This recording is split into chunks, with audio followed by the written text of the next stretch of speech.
അസ്സലാമു അലൈക്കും. തഫ്സീർ വായന ഭാഗം 43. നേരെ മറിച്ച് അവിശ്വാസത്തിലും ദുർമാർഗത്തിലും ഒഴുകിക്കിടക്കുന്നവരെ അതിൽ നിന്ന് മോചിപ്പിച്ചു സത്യത്തിലേക്ക് കൊണ്ടുവരാനുള്ള ഉപദേശ ലക്ഷ്യങ്ങളാകട്ടെ ഒന്നോ രണ്ടോ പ്രാവശ്യം ആവർത്തിച്ചു കേൾപ്പിച്ചാൽ മതിയാവുകയില്ല. അവർക്ക് മാനസാന്തരം ഉണ്ടാകുന്നതുവരെ ആവർത്തിച്ചും വിവരിച്ചും കേൾപ്പിക്കൽ ആവശ്യമാകുന്നു. ഇതുകൊണ്ടാണ് പ്രവാചകത്വത്തിൻ്റെ ആദ്യകാലങ്ങളിൽ അവതരിച്ച സൂറത്തുകളിൽ നിയമനിർദ്ദേശങ്ങളും വിധിവിലക്കുകളും ഉൾക്കൊള്ളുന്ന ഭാഗം അധികമൊന്നും കാണാതിരിക്കുന്നത്. ജനങ്ങൾ സത്യമാർഗവുമായി പരിചയപ്പെടുകയും മൂലസിദ്ധാന്തങ്ങളിലേക്ക് ആകർഷിക്കപ്പെടുകയും ചെയ്തതോടുകൂടിയാണ് കർമ്മവശങ്ങളെപ്പറ്റി പ്രതിപാദിക്കുന്ന ഭാഗങ്ങൾ മിക്കവാറും അവതരിക്കുവാൻ തുടങ്ങിയത്. അജ്ഞാതാന്ധകാരത്തിൽ മുഴുകിക്കിടക്കുന്ന ജനങ്ങളെ സത്യത്തിലേക്ക് ക്ഷണിക്കുന്ന ഉപദേശകന്മാരും ഖുർആൻ്റെ ഈ നയം അനുകരിക്കേണ്ടതാകുന്നു. ഇറാഖുകാരനായ ഒരാളോട് ഒരു സന്ദർഭത്തിൽ ആയിഷ റളിയല്ലാഹു അൻഹ പ്രസ്താവിച്ച ചില വാക്യങ്ങൾ ഇവിടെ സ്മരണീയമാകുന്നു.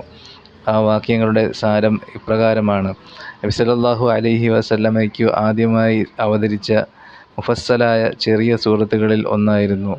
അതിൽ സ്വർഗനരകങ്ങളെപ്പറ്റി പ്രസ്താവിച്ചിരിക്കുന്നു. അങ്ങനെ ജനങ്ങൾ ഇസ്ലാമിലേക്ക് വന്നു ചേർന്നുകൊണ്ടിരുന്നപ്പോൾ ഹലാലും ഹറാമും മതനിയമങ്ങൾ അവതരിക്കുകയുണ്ടായി. ആദ്യം തന്നെ നിങ്ങൾ കള്ള് കുടിക്കരുത് എന്ന് അവതരിച്ചിരുന്നുവെങ്കിൽ അവർ പറഞ്ഞേക്കും, ഞങ്ങൾ ഒരിക്കലും കള്ള് ഉപേക്ഷിക്കുകയില്ല എന്ന്. നിങ്ങൾ വ്യഭിചരിക്കരുത് എന്ന് അവതരിച്ചിരുന്നെങ്കിൽ അവർ പറഞ്ഞേക്കും, ഞങ്ങൾ ഒരിക്കലും വ്യഭിചാരം ഉപേക്ഷിക്കുകയില്ല എന്ന്.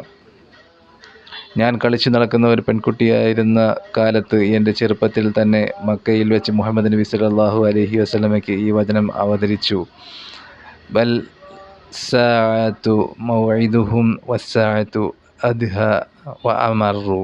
പക്ഷേ അന്ത്യസമയമത്രേ അവരുടെ നിശ്ചിത സമയം. അന്ത്യസമയമാകട്ടെ ഏറ്റവും ആപൽക്കരവും ഏറ്റവും കൈപ്പുരസമുള്ളതുമായിരിക്കും. സൂറത്തുൽ ബഖറയും സൂറത്തുൻ നിസാഉം ആകട്ടെ ഞാൻ തിരുമേനിയുടെ അടുക്കൽ വന്നതിന് ശേഷം മദീനയിൽ വെച്ചു അല്ലാതെ അവതരിച്ചിട്ടില്ല. ബുഖാരി.